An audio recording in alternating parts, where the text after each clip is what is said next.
ஊடக நண்பர்களுக்கு வணக்கம். வெகு குறுகிய நேரத்திலே இந்த ஊடக சந்திப்பு குறித்தான செய்தி அறிந்து இங்கே செய்தி சேகரிக்க வந்திருக்கக்கூடிய அனைத்து ஊடக தோழமைகளுக்கும் நாங்கள் சார்ந்திருக்கக்கூடிய மே 17 இயக்கத்தின் சார்பாக வணக்கத்தையும் நன்றியும் நாங்கள் தெரிவித்துக் கொள்கின்றோம். தமிழ்நாடு தேர்தல் இதுவரை சந்திக்காத ஒரு நெருக்கடியை தற்பொழுது சந்தித்துக் கொண்டிருக்கிறது. அதேபோல மாநில உரிமை தொடர்ச்சியாக தமிழர்களினுடைய உரிமைகளை நசுக்குகின்ற விதமாக இந்த மாநில உரிமைகளை நசுக்கி கொண்டிருக்கக்கூடிய செயலும் நடந்து வருவதை பார்த்து வருகிறோம். இந்த நடந்து முடிந்த சட்டமன்ற தேர்தலில் மும்முனை போட்டியாக நடந்து 3 கட்சிக்கும் பெரும்பான்மை இல்லாத நிலையிலே ஆளுநராக இருக்கக்கூடியவர் தமிழ்நாட்டிலே அடுத்த அமைச்சரவை ஆளுங்கட்சியாக பொறுப்பேற்கக்கூடிய தகுதி படைத்த கட்சியை அழைத்திருக்க வேண்டும். அதிக எண்ணிக்கையிலான சட்டமன்ற உறுப்பினர்களை கொண்டிருக்கக்கூடிய கட்சியை அழைப்பது அல்லது ஆட்சி அமைக்க கோருகின்ற கட்சிகளுக்கு வாய்ப்பு கொடுப்பது என்று எந்த விதமான நடைமுறையையும் மேற்கொள்ளாமல் பாரதிய ஜனதா கட்சி RSSனுடைய வழியில் வந்த தமிழ்நாட்டினுடைய ஆளுநர் தமிழ்நாட்டினுடைய புதிய அரசு அமைவதை தமிழ்நாட்டில் புதிய அரசு அமைவதை தடுக்கின்ற வகையில் செயல்பட்டு வருகிறார். இதை நாங்கள் மே 17 இயக்கம் வன்மையாக கண்டிக்கின்றோம். நேற்றைய தினம் இந்த சட்டமன்ற தேர்தலில் அதிக சட்டமன்ற உறுப்பினர்களை வைத்திருக்கக்கூடிய தமிழக வெற்றி கழகத்தினுடைய தலைவர் திரு ஜோசப் விஜய் அவர்கள் ஆட்சி அமைப்பதற்கான உரிமை கோருகின்ற கடிதத்தை ஆளுநருக்கு சமர்ப்பித்திருக்கின்றார். ஆளுநருடைய பொறுப்பு என்பது இந்த சட்டசபையிலே பெரும்பான்மையை வைத்திருக்கக்கூடிய அல்லது நிரூபிக்கக்கூடிய அல்லது அதற்கான தகுதி படைத்த கட்சிக்கான அனுமதியை வழங்குவது என்கின்ற அளவில் தான் இருக்கிறது. அவருக்கான விதிகளை வரையறுக்கக்கூடிய வரலாறை பார்த்தோம்னா இந்த ஆளுநர் தன் விருப்பத்திற்கு ஏற்ப கட்சிகளை அழைப்பது, தன் கருத்திற்கு ஒவ்வாத கொள்கைகளுக்கு ஒவ்வாத கட்சிகளை நிராகரிப்பது என்கின்ற செயல்பாடு நீண்ட காலமாகவே இந்திய வரலாறு இருந்து வந்திருக்கிறது. இந்தியாவினுடைய முதல் சட்டமன்ற தேர்தலாக 1952 மெட்ராஸ் மாகாணத்தில் நடந்த தேர்தலின் பொழுது அன்றைக்கு இருந்த மஸ்தூர் சங்கரினுடைய கட்சியும் பிரகாசம் அவர்களுடைய தலைமையில் இருந்த அந்த கட்சியும் இந்திய கம்யூனிஸ்ட் கட்சியும் இணைந்து கூட்டணி அமைத்து தேர்தல் எதிர்கொண்டார்கள். அவர்கள் பெரும்பான்மை பெற்றார்கள். அந்த கூட்டணி பெரும்பான்மை பெற்றது. ஆனால் கம்யூனிஸ்ட் கட்சி பங்கு வைத்திருக்கக்கூடிய அந்த கூட்டணிக்கு பதவி ஏற்கக்கூடிய அனுமதி தரக்கூடாது என்று சொல்லி அதிக எண்ணிக்கையில் இருக்கக்கூடிய ஆனால் பெரும்பான்மை இல்லாத அன்றைய காங்கிரசினுடைய தலைவராக இருக்கக்கூடிய ராஜாஜியை அழைத்து ஆட்சி அமைக்க வாய்ப்பை அன்றைய ஆளுநர் கொடுத்தார். இது அன்றைய மெட்ராஸ் மாகாணத்தினுடைய நிலைமை. அன்றைக்கே ஜனநாயகம் கொலை செய்யப்பட்டது. ஏனென்றால் அன்றைய காங்கிரஸ் அரசு, நேரு தலைமையிலான அரசு கம்யூனிஸ்டுகள் ஆட்சிக்கு வருவதை விரும்பவில்லை. அதனால் என்ன பண்ணாங்கன்னா அதிக எண்ணிக்கையில் ஆனால் பெரும்பான்மை இல்லாத கட்சிக்காக இந்த வாய்ப்பை கொடுத்தார்கள். ராஜாஜிக்கு அந்த வாய்ப்பு கொடுக்கப்பட்டது. ஆனால் பெரும்பான்மை வைத்திருந்து கூட்டணியை அமைத்து ஆட்சியை பெறுவதற்குரிய வாய்ப்பு இருந்த கம்யூனிஸ்டுகள் அந்த அனுமதியை பெற இயலாமல் போனது. இதே போன்ற நிலை பல மாநிலங்களில் தொடர்ந்த காரணத்தினால் 1971 கமிட்டி ஆஃப் கவர்னன்ஸ் என்று சொல்லி இந்த ஆளுநர்களுடைய அதிகாரம், குறிப்பாக சட்டசபையில் யார் ஆட்சி அமைப்பது என்பது குறித்தான ரெப்ரசன்டேட்டிவ் பீப்புள் ஆக்ட் மற்றும் மாநில உரிமை குறித்தான ஆளுநர் உரிமை குறித்தான அந்த சட்டங்களை எல்லாம் அதிகாரங்களை எல்லாம் சீர்தூக்கி பார்த்து அவர்கள் ஒரு பரிந்துரைகளை வழங்கினார்கள். அதன் அடிப்படையில் தேர்தலுக்கு முன்பு கூட்டணி அமைத்து பெரும்பான்மை பெற்றிருக்கக்கூடிய கட்சியை அழைப்பது அல்லது அதிக எண்ணிக்கை வைத்திருக்கக்கூடிய கட்சியை அவர்கள் ஆட்சி அமைக்க அழைப்பது, அதுவும் இல்லை என்றால் தேர்தலுக்கு பின்பு ஒரு கூட்டணி அமைத்து பெரும்பான்மையை பெறக்கூடிய அந்த கூட்டணி கட்சிகளை ஆட்சி அமைக்க அழைப்பது என்றெல்லாம் நெறிமுறைகள் வகுக்கப்பட்டன. இது 1988 காலகட்டத்தில் அமைக்கப்பட்ட சர்க்காரியா கமிஷன் இந்த நெறிமுறைகளை வரையறுத்து கொடுத்தது. அதற்கு பிறகு பூஞ்சி கமிஷன் இது குறித்து பேசி அவர்களும் இதே நெறிமுறை ஏற்றுக்கொண்டார்கள். 1994 நடந்த பொம்மை எஸ்ஆர் பொம்மை அவர்களுடைய, அதாவது கர்நாடகத்திலே ஆட்சி அமைக்கக்கூடிய உரிமை கோரிய எஸ்ஆர் பொம்மைக்கு ஒரு அநீதி நடந்த பொழுது அவர் உச்சநீதிமன்றத்தை நாடினார். அப்பொழுது உச்சநீதிமன்றம் என்ன சொன்னது என்றால், எந்த கட்சிக்கு பெரும்பான்மை இருக்கிறதோ, அதாவது அதிக எண்ணிக்கையிலான பெரும்பான்மை இல்லாமல் ஒரு தொங்கு சட்டசபை உருவாக்கக்கூடிய சூழலில் எந்த கட்சிக்கு அதிகமான உறுப்பினர்கள் இருக்கிறார்களோ, சட்டமன்ற உறுப்பினர் இருக்கிறார்களோ அந்த கட்சியை அழைக்க வேண்டும் என்று உச்சநீதிமன்றம் தீர்ப்பு கொடுத்தது. ஆளுநரினுடைய அதிகாரத்தை வரையறுத்து கொடுத்தாங்க. அப்போ இந்த வரையறைப்படி எந்த நடவடிக்கையும் தமிழ்நாட்டினுடைய இன்றைய ஆளுநர் மேற்கொண்டிருந்தால் விஜய் அவர்களுக்கான ஆட்சி அமைக்கக்கூடிய உரிமையை அங்கீகரித்திருப்பார். அப்படி எதுவும் நடக்கலை. இப்போ நம்ம என்ன கேட்குறோம்னா, அதிமுக திமுக இரண்டு கட்சிகளும் இரண்டு கூட்டணிகளும் ஆட்சி அமைப்பதற்கான உரிமை கோரவில்லை. அவங்க வந்து நாங்கள் ஆட்சி அமைக்கிறோன்னு கேட்கல. ஆட்சி அமைக்கணும்னு கேட்ட ஒரே கட்சி தமிழக வெற்றி கழகம் தான் கேட்டிருக்கிறாங்க. திரு விஜய் அவர்கள் தான் சந்தித்து பேசியிருக்காங்கன்னா, தமிழ்நாட்டில் உடனடியாக மக்களாட்சி நிலவுவதற்கான வழிமுறையை செய்வது தான் ஒரு ஆளுநரோட வேலை. அப்போ மக்களாட்சி பொறுப்பேற்பதற்கான ஒரு வாய்ப்பை அவர்கள் தமிழக வெற்றி கழகத்திற்கு கொடுத்திருக்க வேண்டும். பெரும்பான்மையை நிரூபிப்பது என்பது சட்டசபையில் தான் நிரூபிக்க வேண்டுமே ஒழிய அதை ஆளுநருக்கு நிரூபிக்க வேண்டிய அவசியம் இல்லை. ஆளுநர் வந்து சபாநாயகர் கிடையாது. ஆளுநருக்கு வந்து ஒரு கட்சியை பற்றியான மதிப்பிடுவதில் எந்த அளவீடுமே கிடையாது. அவருடைய விருப்பத்திற்கு ஏற்ப அவருடைய அதிகாரத்தை வளைத்துக் கொள்ளக்கூடிய வகையில் நடந்து கொண்டிருக்கிறார்கள். பெரும்பான்மையை ஆளுநர் நிரூபிக்க வேண்டும் என்கின்ற அவசியம் இல்லை. அதை சட்டசபையில் நிரூபிப்பது என்பது தான் மக்கள் மன்றத்தை நிரூபிப்பதற்கான அடையாளமாக மாறும். அப்படிப்பட்ட வாய்ப்பை அவர் தமிழக வெற்றி கழகத்தை கொடுத்திருக்கணும். அவர் பெரும்பான்மை நிரூபிக்க வேண்டிய பொறுப்பை அவர் கையில் கொடுத்திருக்க வேண்டும். பெரும்பான்மையான ஒரு அரசை நிறுவுவது என்கின்ற எதேச்சதிகார ஒரு தனத்தை ஆளுநர் மேற்கொண்டிருக்கிறார். அதுதான் தமிழ்நாட்டில் நாம் எச்சரிக்கையோடு கவனிக்க வேண்டியது. இது வந்து திமுக அதிமுக தாவேக என்கின்ற கட்சி சார்ந்த அரசியல் நாங்கள் நின்று பேசலை. தமிழ்நாட்டினுடைய மாநில உரிமை சார்ந்து பேசுகிறோம். இது நாளைக்கு எல்லா கட்சிக்கும் இது போன்ற ஒரு சூழ்நிலை வரலாம். அந்த இடத்துல தான் தமிழ்நாடு மக்கள் இந்த ஆட்சி அமைக்கின்ற உரிமை குறித்து தெளிவோடு இதை அணுக வேண்டியிருக்கிறது. ஒரு தனிநபர் ஒரு ஆளுநர் முடிவு செய்ய முடியாது. மக்கள் வாக்களித்திருக்கிறார்கள். அந்த வாக்களிப்பின் அடிப்படையில் இந்த கட்சிகளுக்கு இவ்வளவு விகிதத்தில் வாக்குகள் கிடைத்திருக்கின்றன, சட்டமன்ற உறுப்பினர் கிடைத்திருக்கிறார்கள். அவர்கள் பெரும்பான்மையோ அல்லது பெரும்பான்மை தவறுகிறார்கள் என்றாலோ அதை சட்டமன்றத்தில் நிரூபிக்கட்டும், மக்கள் மன்றத்தில் அது நிரூபிக்கப்படட்டும். அதை வந்து அப்படியான ஒன்றை வந்து தான் நம்ம வந்து முன்வைக்கிறோம். இதுக்கு நான் குறிப்பாக பேசுகிற இன்னொரு காரணம் இருக்குது. 2018 கர்நாடக தேர்தலின் பொழுது என்ன நடந்தது என்றால், அங்கே 3 மும்முனை போட்டியாக காங்கிரஸ் கட்சி, மதச்சார்பற்ற ஜனதாதளம் மற்றும் பாரதிய ஜனதா கட்சி தேர்தலில் போட்டியிட்ட பொழுது பாரதிய ஜனதா கட்சிக்கு அதிக எண்ணிக்கையில் சட்டமன்ற உறுப்பினர் கிடைத்தார்கள். ஆனால் பெரும்பான்மை கிடைக்கவில்லை. இரண்டாவதாக காங்கிரஸ் கட்சி இருந்தது. மூன்றாவதாக மதச்சார்பற்ற ஜனதாதளம் இருந்தது. அந்த இடத்துல காங்கிரஸ் கட்சி மதச்சார்பற்ற ஜனதாதளத்துக்கு ஆதரவு தெரிவிப்பதாக அறிவித்து ஒரு பெரும்பான்மை கணக்கை முன்னிறுத்தினார்கள். ஆக சர்க்காரியா கமிஷன்லேருந்து பூஞ்சி கமிஷன்லேருந்து கமிஷன் ஆஃப் கவர்னன்ஸ்லேருந்து சொல்லப்பட்ட உச்சநீதிமன்றத்தினுடைய தீர்ப்பின் அடிப்படையில் பார்த்தால் மதச்சார்பற்ற ஜனதாதளத்திற்கு கூட்டணிக்கு ஆட்சி அமைக்கின்ற அதிகாரத்தை கொடுத்திருக்க வேண்டும். ஆனால் அன்றைக்கு பாரதிய ஜனதா கட்சியினுடைய முகவர்களாக எடுபடிகளாக இருந்த ஆளுநர் பாரதிய ஜனதா கட்சியை கூப்பிட்டு ஆட்சி அமைக்க, எடியூரப்பாவை அழைத்து ஆட்சி அமைக்க அனுமதி கொடுத்தார்.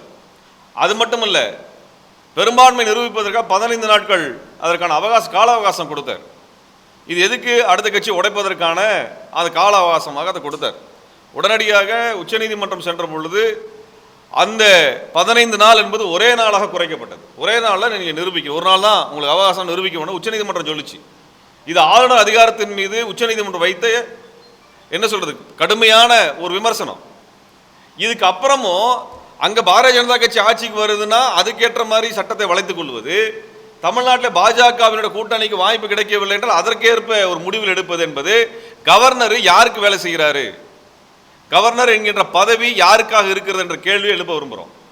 எந்த கட்சி வேணா இருக்கட்டும், எந்த கட்சி வேணா இந்த இடத்துல இருக்கட்டும். ஆனால் இதில் ஒரு நீங்கள் ஒன்று சட்ட முறைப்படி ஒன்று வர்றீங்க, ஒரு நெறிமுறை, அந்த நெறிமுறையை கடைபிடிக்கணும். உங்கள் நெறிமுறை உங்கள் இஷ்டத்துக்கெல்லாம் பண்ணிருக்குன்னா பிஜேபிக்காரங்க வந்து எந்த மாநிலத்தில் வேணால் யாரை வேணால் அவங்க விருப்பத்துக்கு அழைக்கிறது, அவங்க விருப்பத்துக்கு நிராகரிக்கிறது ஒரு போக்கை வந்து தமிழ்நாடு அனுமதிக்கக்கூடாது.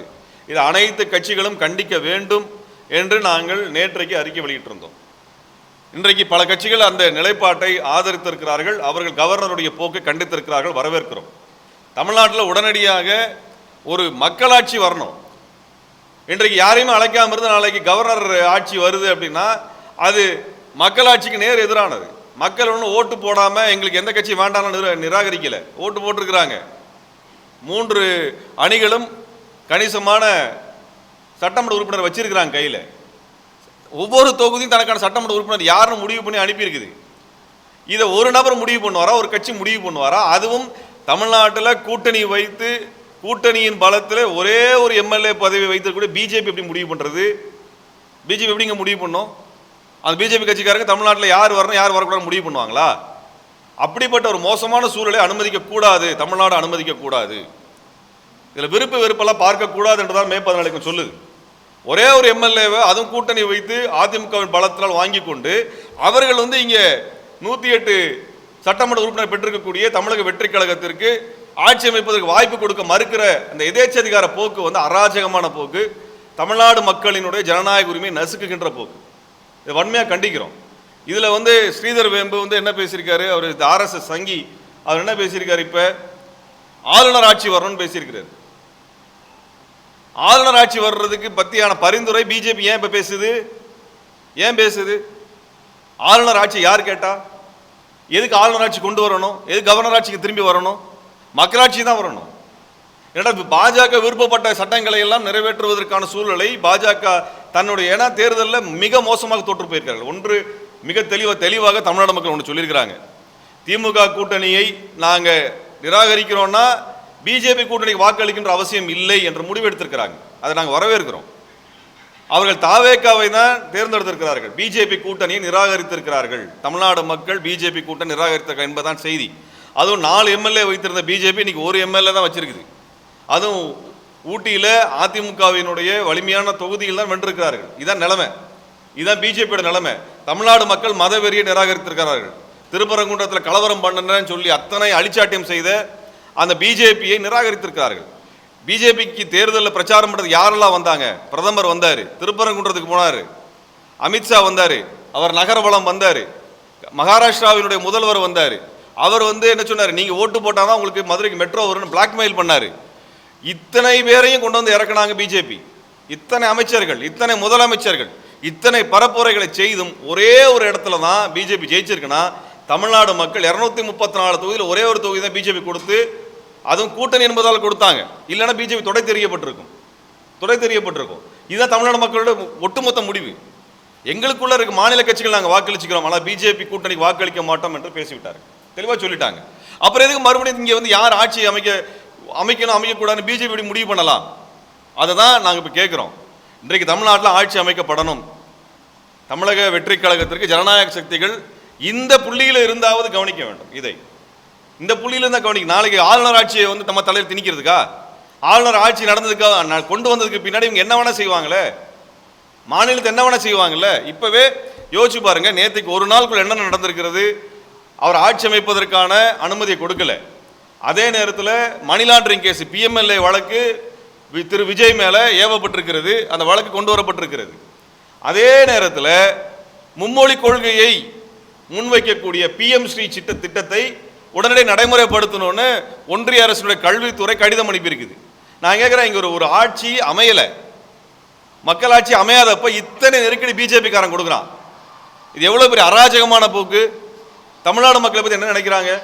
அப்போ இந்த புள்ளியில் இருந்தால் பார்க்கணும். இப்போ நீங்கள் திமுகவினுடைய தலைவர் மரியாதைக்குரிய முன்னாள் முதலமைச்சர் மு.க. ஸ்டாலின் அவர்கள் தெளிவானு சொல்லியிருக்காங்க, நாங்கள் 6 மாதம் இவர்களுடைய ஆட்சியை அல்லது இவர்களுடைய அந்த ஆட்சி காலத்தை நாங்கள் தொந்தரவு செய்ய மாட்டோம் அப்படின்னு தெளிவாக மிக ஜனநாயகமான ஒரு அறிக்கை வெளியிட்டிருக்கிறாங்க. இப்போ இப்படி எல்லாருமே வெளிப்படையாக சொன்னதுக்கு பின்னாடியும் இவர் ஆட்சி அமைக்க விடக்கூடாதுன்னு சொன்னால் அப்போ யார் ஆட்சி அமைக்கிறதுக்காக பிஜேபி விரும்புகிறது என்றால் கவர்னரினுடைய ஆளுநரினுடைய ஆட்சியை கொண்டு வந்து அவர் திட்டங்களை நடைமுறைப்படுத்த விரும்புகிறான்றதால் புரிந்து கொள்ள முடியும். அதுதான் நான் பேசி முடிச்சிடுறேங்க, அப்புறமேல் பேசலாம், ஒன்றும் அவசரம்லாம் ஒன்றும் இல்லை, 2 மணி நேரம் கூட உட்காந்துருங்க. அப்போ இப்படிப்பட்ட ஒரு நிலைமையை கவனத்தில் எடுத்துக்கணும்னு தான் நான் தமிழ்நாடு மக்களுக்கு வேண்டுகோள் வைக்கிறோம். நீங்கள் வாக்களித்திருக்கிறீர்கள், நீங்கள் தேர்ந்தெடுத்த வேட்பாளர் சரியா தவறா என்ற இடத்துக்குள்ள நாங்கள் போகல, எந்த கட்சி தேர்ந்தெடுக்கிற இடத்துக்குள்ள நாங்கள் போகல, அது எங்களுக்கு தேவையில்லை. பாரதிய ஜனதா கட்சிக்கு எதிராக மே 14 இயக்கம் பரப்புரை மேற்கொண்டது. அதில் பாரதிய ஜனதா கட்சி மக்களால் வீழ்த்தப்பட்டது என்பதிலே நாங்கள் மக்களுக்கு, தமிழ் மக்களுக்கு, தமிழர்களுக்கு நான் நன்றி தெரிவிக்கின்றோம். அதற்கு அடுத்தபடியாக தமிழ்நாட்டில் யார் ஆட்சி அமைக்கணும், ஆட்சி அமைக்கக்கூடாது என்கின்ற முடிவை தமிழ்நாடு மக்கள் நிராகரிக்கப்பட்ட பிஜேபி முடிவு செய்யக்கூடாது என்று தான் சொல்ல வந்திருக்கிறோம். அதில் ஆளுநர் பிஜேபியின் சாதகமாக அவங்களுக்கு ஏற்பதை போன்ற ஒரு ஏற்புடைய ஒரு நிலையை எடுப்பதை நாங்கள் வன்மையாக கண்டிக்கிறோம். தமிழக வெற்றி கழகத்திற்கு பெரும்பான்மையான அதிகப்படியான எம்எல்ஏக்கள் இருக்கிறாங்கன்னா அவங்க ஆட்சி அமைப்பதற்கான வாய்ப்பை கொடுங்க. அவங்க தங்களுடைய பெரும்பான்மை சட்டசபையில் நிரூபிக்கட்டும், அவங்க நிரூபிக்கட்டும். அது ஆளுநர் வேலை இல்லை, பிஜேபியோட வேலை இல்லை, ஆர்எஸ் சங் பரிவாரோட வேலை அல்ல. இந்த போக்கை அனுமதிக்க கூடாது. இந்த போக்கு முடிவுக்கு வருவதற்கு தமிழ்நாட்டினுடைய ஜனநாயக சக்திகள் ஒன்றுபட்டு குரல் கொடுக்க வேண்டும் என்று நாங்கள் விரும்புகிறோம். அப்படிப்பட்ட ஒரு நிலைமை வரணும். தமிழ்நாடை பாதுகாப்பது என்பது இந்த பிஜேபியின் தொடர் தாக்குதலில் இருந்து நம்மை பாதுகாத்துக் கொள்வதற்கான அனைத்து கட்டங்களிலும் ஒன்றுபட்டு நிற்க வேண்டும் என்பதுதான் எங்களது குரலாகவும் எங்களது கோரிக்கையாகவும் சமயத்தில் இருக்கிறது என்பதை நாங்கள் தெளிவுபடுத்த விரும்புகிறோம்.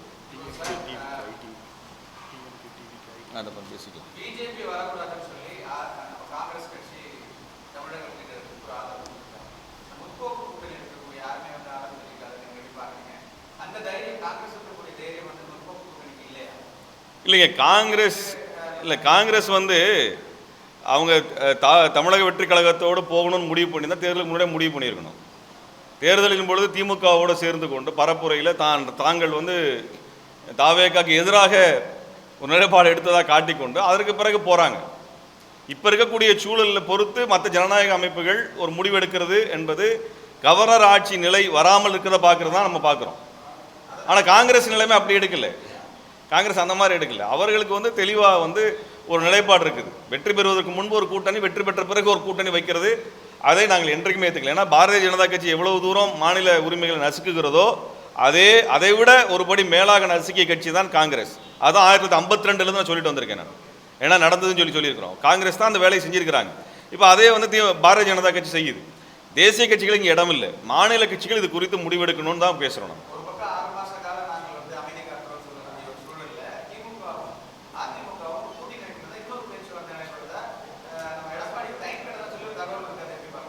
இப்போ அதிமுக திமுக ரெண்டு பேரும் பேசினதாக ரெண்டு கட்சிகளும் அதிகாரப்பூர்வமாக அறிவிக்கல. அதுதாங்க, நம்ம ஊடகங்கள் எந்த லட்சணத்தில் இருக்குது தேசிய அளவில்ன்றதை நம்ம பார்த்துட்டோம். பிஜேபியோட ஊடகங்கள் என்ன அளவில் இருக்குன்னு நம்ம பார்த்துட்டோம். அதனால் இந்திய அளவிலான ஊடகங்களை நாங்கள் ரெஃபரன்ஸாக எடுக்கல. தமிழ்நாட்டு ஊடகங்களில் பேசலாம். ஆனால் இந்த விஷயம் இது வரைக்கும் ரெண்டு கட்சிகளும் அந்த நிலைப்பாடை வெளிப்படையாக சொல்லலை. அதிகாரப்பூர்வமாக அறிவிக்கப்படாத ஒரு விஷயத்தை குறித்து நாங்கள் பேச முடியாது. அதான் நாங்கள் சொல்ல முடியும். அப்படி ஒரு நிலைமை, அப்படி ஒன்று உண்மை ரெண்டு கட்சிகளும் பேசுது அப்படின்னால் அது ஏற்புடையது அல்ல. அது அப்படியான ஒன்று பண்ணாங்கன்னா தப்பு.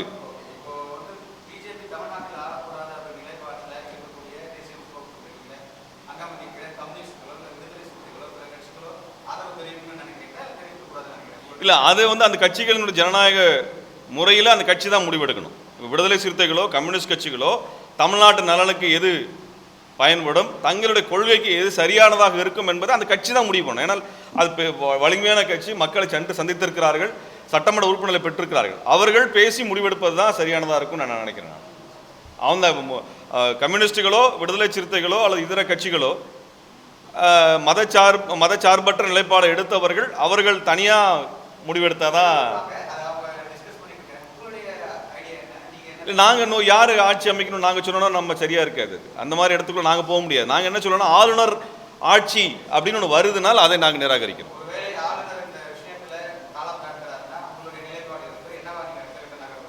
ஆளுநர் யாரையும் அழைக்காம ஒரு மக்களாட்சி முறை வரவிடாமல் தடுத்தால் நிச்சயமாக அதற்கு எதிரான போராட்டத்தை நாங்கள் முன்னெடுப்போம்.